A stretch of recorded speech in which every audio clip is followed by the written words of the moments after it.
කාගේ හරි හිතක් විනාඩි 5න් වෙනස් කරන්න පුළුවන් සුපිරිම මනෝවිද්‍යාත්මක ක්‍රමයක් මම අද ඔයාලට කියන්නම්. මේ කතාව අහන්නකො. එක නගරයක ඉන්නේ සාමාන්‍ය මිනිස්සෙක්. එයාට තිබුණා එක සමාන රන්කාසි දෙකක්. හැබැයි එකක් සාමාන්‍ය එකක් අනෙක මායාකාසියක් කියලා එයා විශ්වාස කරා. දවසක් එයාගේ යාළුවෙක් ඇවිත් මේ කාසි දෙකෙන් එකක් ඉල්ලුවා. මේ මිනිස්සේ යාළුවට කිව්වා මම මේ කාසි දෙක මේසේ උඩ තියෙනවා. ඔයාට කැමති එකක් ගන්න.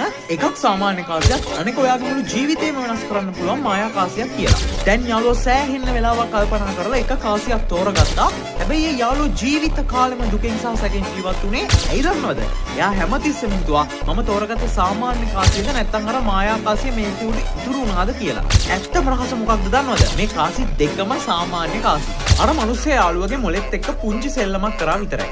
මේකට කියන්නේ the illusion of choice කියලා. ඔයාට කාගෙන් හරි දෙයක් කරගන්න ඕන නම් එයාට තෝරා ගැනීම දෙකක් දෙන්න. හැබැයි ඒ තෝරා ගැනීම දෙකෙන්ම වෙන්නේ අවසානයේදී ඔයාට ඕන දේම තමයි.